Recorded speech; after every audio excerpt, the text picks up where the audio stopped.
But ಇಡೀ comment section full ಹೊಗಳಿರೋದು ಯಶ್ನ. ಇಷ್ಟಕ್ಕೆ ಹುಚ್ಚದ್ ಬಿಟ್ಟಿದ್ದಾರೆ ಜನ.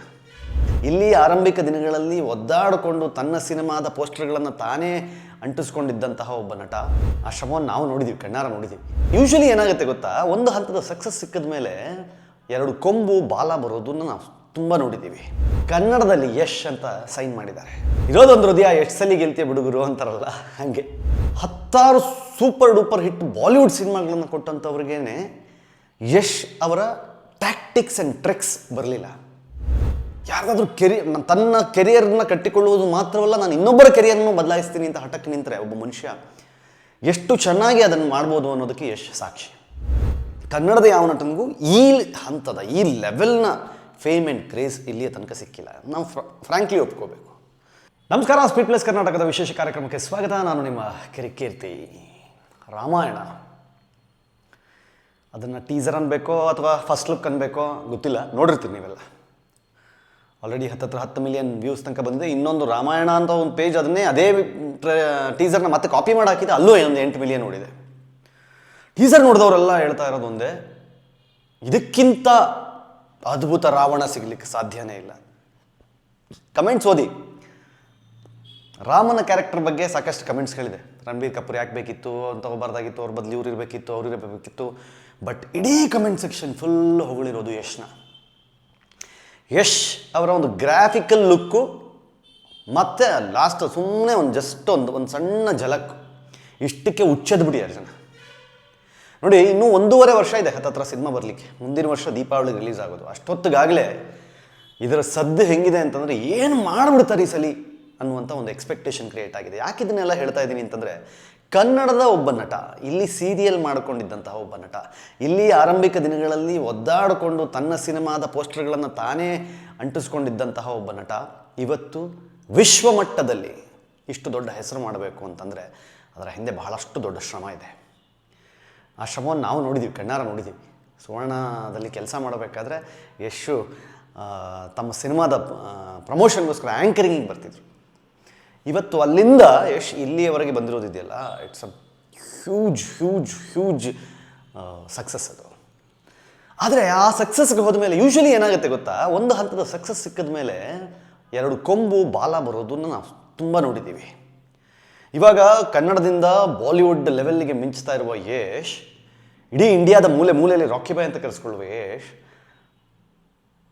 ಮೊನ್ನೆ ಟೀಸರ್ ಲಾಂಚ್ ಆದಾಗ ರಾಮಾಯಣದ್ದು ಅದರ ಪ್ರಮುಖ ನಟರ ಸಿಗ್ನೇಚರ್ ಮಾಡುವಂಥ ಒಂದು ಬೋರ್ಡ್ ಇಟ್ಟಿದ್ರು. ಅಲ್ಲಿ ಯಶ್ ಅಂತ ಇದ್ದಂತಹ ಜಾಗದಲ್ಲಿ ಕನ್ನಡದಲ್ಲಿ ಯಶ್ ಅಂತ ಸೈನ್ ಮಾಡಿದ್ದಾರೆ. That is the beauty. ಇರೋದೊಂದು ಹೃದಯ, ಎಷ್ಟು ಸಲ ಗೆಲ್ತಿಯ ಬಿಡುಗರು ಅಂತಾರಲ್ಲ, ಹಾಗೆ ಯಶ್ ಮಾಡ್ತಿರೋ ಕೆಲಸಗಳು ಹಾಗಿದೆ. ಕನ್ನಡ ಸಿನಿಮಾವನ್ನು ನೆಕ್ಸ್ಟ್ ಲೆವೆಲ್ಗೆ ತೊಗೊಂಡು ಹೋಗಬೇಕು ಅಂತ ಅಂದುಕೊಳ್ಳೋದು ಬೇರೆ, ತೊಗೊಂಡು ಹೋಗಿ ನಿಲ್ಲಿಸೋದು ಬೇರೆ. ಆ ಕೆಲಸವನ್ನು ಯಶ್ ಭಾಳ ಅಚ್ಚುಕಟ್ಟಾಗಿ ಮಾಡ್ತಿದ್ದಾರೆ. ಮಾನ್ಸ್ಟರ್ ಮೈಂಡ್ ಕ್ರಿಯೇಷನ್ ಅಂತ ತಮ್ಮದೇ ಒಂದು ಪ್ರೊಡಕ್ಷನ್ ಹೌಸ್ ಮಾಡಿಕೊಂಡು, ಟಾಕ್ಸಿಕ್ನಲ್ಲೂ ಅವರು one of the producer, at the same time ರಾಮಾಯಣನಲ್ಲೂ ಅವರು one of the producer.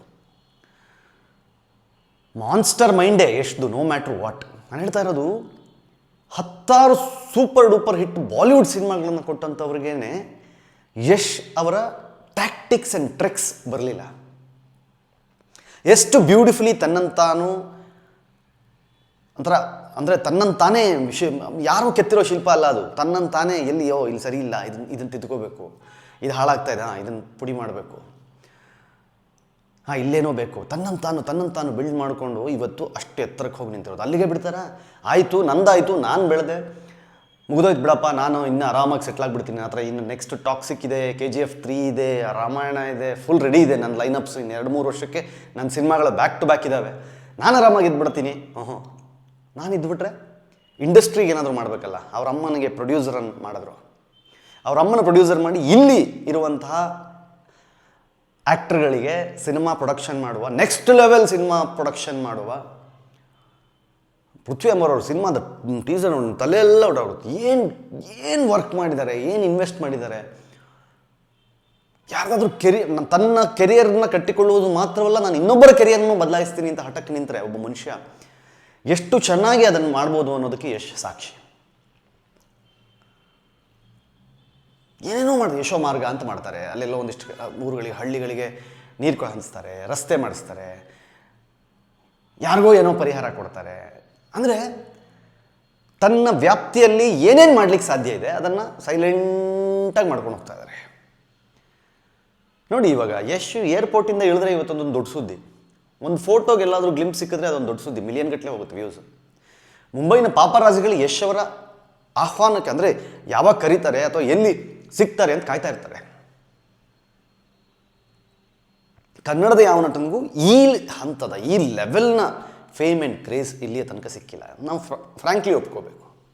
S Sudeep sir ಮಾಡಿದ್ದಾರೆ, ಅವರು ಸಹಿತ ಬಾಲಿವುಡ್ ಇರ್ಬೋದು, ತೆಲುಗು ಇಂಡಸ್ಟ್ರಿ ಇರ್ಬೋದು, ಅವರು ನಟನೆಯಲ್ಲಿ ಭಯಂಕರ ರಾಕ್ಷಸ. ಬಟ್ ಒಂದು ಎಲಿವೇಶನ್ ಸಿಕ್ತಲ್ಲ KGFನಲ್ಲಿ ಯಶ್ಗೆ, ಆ ಥರದೊಂದು ಎಲಿವೇಶನ್ ಮಿಸ್ ಆಯಿತು ಸುದೀಪ್ ಸರ್ಗೆ. ಬಟ್ ಆ ಎಲಿವೇಶನ್ ಸಿಕ್ಕಿದ್ದೇ ತಡ, ಯಶ್ ಅದನ್ನು ಕರೆಕ್ಟಾಗಿ ಯುಟಿಲೈಸ್ ಮಾಡ್ಕೊಂಡು, ಇಲ್ಲ ನಾನು ಇದನ್ನು ಪರ್ಫೆಕ್ಟಾಗಿ ಯೂಸ್ ಮಾಡಿ ಪರ್ಫೆಕ್ಟಾಗಿ ಹೊಡಿಬೇಕು ಅಂತ ನಿಂತ್ಕೊಂಡವರು ನಿಲ್ತಾನೇ ಇಲ್ಲ. ಅದೇ ನನಗೆ ಖುಷಿಯಾಗಿದ್ದೇನು ಅಂತಂದರೆ, ಮನುಷ್ಯ ಆ ಹಂತಕ್ಕೆ ಹೋದ ಮೇಲೂ ಸಹಿತ, ಆ ಲೆವೆಲ್ಗೆ ರೀಚ್ ಆದಮೇಲೂ ಸಹಿತ ತನ್ನ ಭಾಷೆಯ ಮೇಲಿನ ಪ್ರೀತಿಯನ್ನು ಬಿಟ್ಕೊಡ್ಲಿಲ್ಲ. ಕನ್ನಡದಲ್ಲಿ ಯಶ್ ಅಂತ ಸೈನ್ ಮಾಡ್ತಾರೆ, ಎಲ್ಲರ ಸೈನ್ ಇದೆ ಅಲ್ಲಿ. ರಣಬೀರ್ ಕಪೂರು, ಸಾಯಿ ಪಲ್ಲವಿ, ಎಲ್ಲರದ್ದು ಸಿಗ್ನೇಚರ್ ಇದೆ. ಆ ಲಿಸ್ಟ್ನಲ್ಲಿ ಯಶ್, ಕನ್ನಡದಲ್ಲಿ ಯಶ್ ಅಂತ ಬರೋದು ಸೈನ್ ಮಾಡಿದ್ದಾರೆ. ನೋಡೋಕ್ಕೆ ಎಷ್ಟು ಖುಷಿ ಆಗ್ಬಿಡ್ತು ಗೊತ್ತಾ.